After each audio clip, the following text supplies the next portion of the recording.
बदल की पल के सवाल। वैसे नजीर भाई साहब, मैं एक बात आपको यहाँ से पहुँचाना चाहता हूँ। जी बताइए। ये पूरा मुशायरा, पूरा कवि सम्मेलन अवाम के नाम है, आपकी बेहतरीन अंदाजगी के साथ, लेकिन जी समय का ध्यान। जी बस यही तो मैं खासकर से समय खत्म हो जाएगा। यही से मैंने कहा कि अब खाली नाम बुलाया जाएगा। मैंने पहले ऐलान कर दिया था, आपको याद होगा। अगर वादा किया है तो मैं वादा निभाऊंगा। आपको अजमतों को सलाम।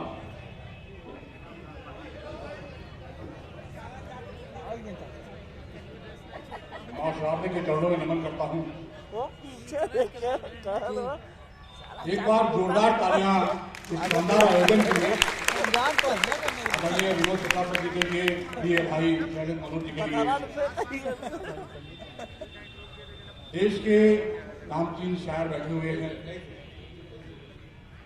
भाई शैलेंद्र मनोज जी ने बहुत शानदार टीम। भगवान श्री राम की नगरी से आता हूँ। आपको हास्य रंग के लिए जाना जाता हूँ। समय की मर्यादा को समय को ध्यान रखना है कि सभी को पढ़ना है, तो बहुत संक्षिप्त लेकिन आपके बीच रखता हूँ। देश में आप देखते हैं कि आजकल नेताओं को सपने आते हैं और सपने में उनको भगवान दिखते हैं। कभी किसी को कोई भगवान दिख जाता है, यहाँ तक कि कभी कभी कोई नेताओं की मूर्ति बन जाती है। हर किसी के अंदर श्री राम कैसे हो सकते हैं? हर किसी के अंदर श्री राम कैसे हो सकते हैं? क्या श्री राम बनना इतना आसान है? मैं पंक्तियां रखता हूं और आप सोचिएगा कि भगवान श्री राम कहने और बनने में कितना अंतर है। पंक्तियां रखता हूं, सुनिएगा। मर्यादा को ताक पर रखकर मर्यादा पुरुषोत्तम पूजे। वाह। मर्यादा को ताक पर रखकर मर्यादा पुरुषोत्तम पूजे। अरे कथनी करनी में अंतर थे, शब्द पृथक और कर्म भी दूजे। मर्यादा को ताक पर रखकर मर्यादा पुरुषोत्तम पूजे। कथनी करनी में अंतर थे, शब्द पृथक और कर्म भी दूजे। अरे झूठे बेर भला शबरी के खाने वाले राम कहाँ है? झूठे बेर भला शबरी के खाने वाले राम कहाँ हैं? पिता की इच्छा और सर्वस्व लुटाने वाले राम कहाँ हैं? झूठे बेर भला शबरी के खाने वाले राम कहाँ हैं? अरे पिता की इच्छा पर सर्वस्व लुटाने वाले राम कहाँ हैं? अरे कहाँ राम जो रहे विपदा में हर विपदा का हल देते थे। अरे निराश्रितों के प्रथम सहारे हर निरीह को बल देते थे।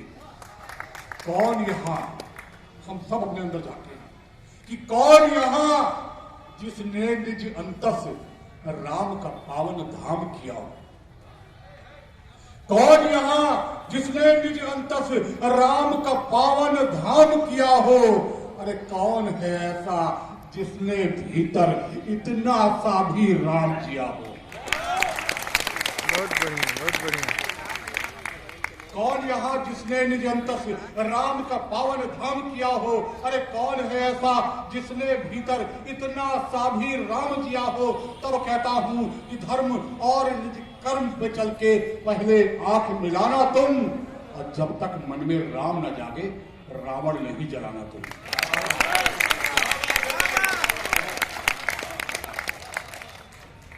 आइए अपनी औकात पे आता हूं।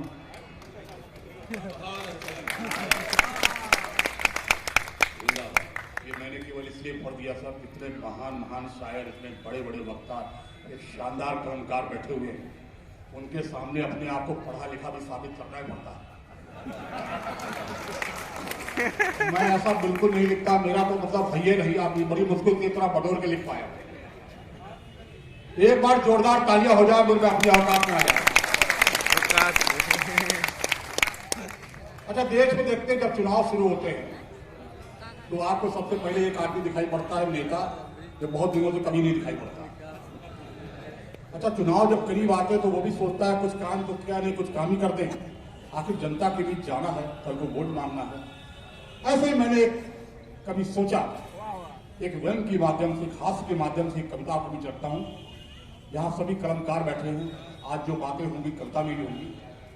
एक नेताजी ने सोचा जैसे ही चुनाव करीब आया, नेताजी ने सोचा चलो जनता के लिए कुछ काम ही करते हैं। जैसे ही चुनाव करीब आया, नेताजी ने सोचा चलो जनता के लिए कुछ काम ही करते हैं। नेताजी ने एक पेट्रोल पंप लगवाया। वो भारतीय नेता है, अगर वो कुछ भी कर दे, वो साबित कर देगा ये काम उसने जनता के लिए ही किया। तो जैसे ही चुनाव करीब आया, एक नेताजी को होश आया, चलो जनता के लिए कुछ काम ही करते हैं। नेताजी ने एक पेट्रोल पंप लगवाया और चौराहे चौराहे उसके विज्ञापन का पोस्टर छपवाया। लोगों ने पूछा, नेताजी इस पेट्रोल पंप के क्या फायदे आम जनता के? इस पेट्रोल पंप के क्या फायदे आम जनता के लिए? क्या आपकी जलवाएंगे दीपावली में मुफ्त के पेट्रोल के लिए? नेताजी बोले, अरे मूर्खों, पेट्रोल पंप तुम्हारे जीवन में बहुत लाभदायक है।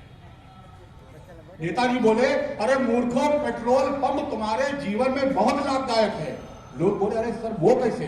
बोले, मैं बताता हूं, मैं नेता हूं, मैं बताता हूं।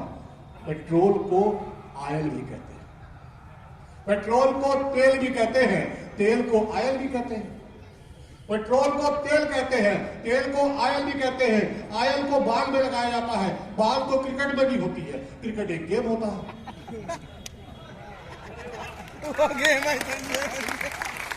पेट्रोल को तेल भी कहते हैं, तेल को आयल भी कहते हैं। आयल को बाल में लगाया जाता है, बाल तो क्रिकेट में होती है। क्रिकेट एक गेम होता है, गेम के कई प्रकार होते हैं। प्रकार का ज्यामिति में बड़ा उपयोग है। ज्यामिति एक गणित है, प्रकार का ज्यामिति में बड़ा उपयोग है। ज्यामिति एक गणित है, गणित को समित मात्रा को नहीं आती, समित मात्रा गणित को समित मात्रा को नहीं आती। समित मात्रा एक नेता है। नेता तो सुभाष चंद्र बोस भी थे। बोस जी ने आजादी के लिए खून मांगा था, खून हमारे शरीर में पाया जाता है। बोस जी ने आजादी के लिए खून मांगा था, खून हमारे शरीर में पाया जाता है। शरीर ईश्वर की बनाई हुई रचना है, रचना तो हमारे मोहल्ले में रहती है। शरीर ईश्वर की बनाई हुई रचना है, रचना तो हमारे मोहल्ले में रहती है। मोहल्ले में एक नुक्कड़ है, नुक्कड़ एक पुराने टीवी सीरियल का नाम है। मोहल्ले में एक नुक्कड़ है, नुक्कड़ एक पुराने टीवी सीरियल का नाम है। सीरियल तो किलर भी होता है, किलर एक जींस का नाम है। जींस, सीरियल तो किलर भी होता है, किलर एक जींस का नाम है। नाम कमाने के लिए आदमी क्या क्या नहीं करता? नाम कमाने के लिए आदमी क्या क्या नहीं करता? आदमी एक पुरानी पिक्चर का नाम है, आदमी एक पुरानी पिक्चर का नाम है। और एक पिक्चर को बनाने में डायरेक्टर का तेल निकल जाता है, उसी तेल को आयल कहते हैं, उसी आयल को पेट्रोल कहते हैं। क्या बात है, क्या बात, वाह वाह वाह, मजा है।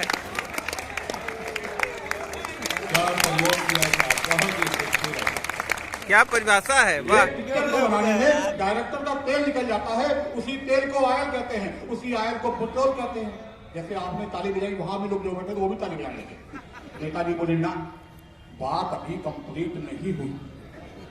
गाड़ी में अगर पेट्रोल है लेकिन गाड़ी पंचर है तो आगे नहीं बढ़ेगी। गाड़ी में तेल तो है लेकिन गाड़ी पंचर है तो आगे नहीं बढ़ेगी। तो उस पंचर गाड़ी में हवा भरने के लिए जिस यंत्र की जरूरत होती है उसे पंप कहते हैं। इसलिए पेट्रोल पंप आपके जीवन में जिंदाबाद पंकज भाई। एक आध कथा पाऊंगी। मैं बहुत छोटी छोटी रचनाएं लिखता हूँ, समय बिल्कुल नहीं लेता हूँ। मैं अपने दिमाग लगा कुछ लिखा ही नहीं, क्योंकि मेरे पास दिमाग है भी नहीं। जो भी सुना रहा हूँ आपके सामने, देखिए, जहां नोटबंदी हुई थी, जहां पर एक बार जब हमारे शहरों में एंटी रोमियो स्क्वाड चला, तो हाईकमान का आदेश हुआ, हर तरफ स्वच्छता अभियान की शुरुआत हुई। योगी जी हमारे उत्तर प्रदेश में आए, उन्होंने कहा मैं भी कुछ करूंगा। उन्होंने एंटी रोमियो स्क्वाड चलाया। मोदी जी दिल्ली से चिल्लाए, न खाया है न खाने दूंगा। योगी जी यूपी से चिल्लाए, न किया है न करने दूंगा।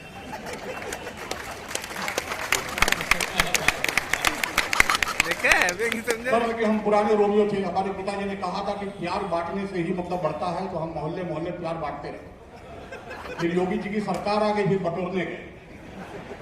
मतलब स्थितियां ये होगी कि हमारा घर से निकलना मुश्किल था। पिताजी से मैं कहता था मुझे जाने दो, बोले ना तुमको नहीं जाकर पुलिस से पकड़ के लाई जाएगी, तुमको छुड़ा के लाना पड़ेगा। हमने कहा ऐसा नहीं कुछ, मतलब हमारे टाइप के लोग डॉक्टर इंजीनियर ही बन गए। बड़ी मुश्किल से मैं अपने मित्र जो दांतों के डॉक्टर थे उनकी दुकान पर गया। डॉक्टर साहब एक महिला का दांत उखाड़ रहे थे। मैं रिसेप्शन पे आके बैठ गया। रिसेप्शन पे एक और खूबसूरत महिला बैठी थी। मैंने उसको देखा। अच्छा, बहुत देर तक किसी को देखा नहीं जाता तो मैंने घूरा, लेकिन मुझे याद आ गया कि योगी जी ने क्या कहा। मैं अपने मुख्यमंत्री जी का बहुत सम्मान करता हूँ। मुझे याद आ गया योगी जी ने कहा है कि 14 सेकंड से ज्यादा घूरोगे तो जेल हो जाएगी। मैं तो सर कायस्थ आदमी, कैलकुलेशन में बहुत विश्वास करता हूँ। योगी जी ने कहा 14 सेकंड से ज्यादा घूरोगे तो जेल हो जाएगी। मैंने सर 12-12 सेकंड करके तमाम बार घूरा।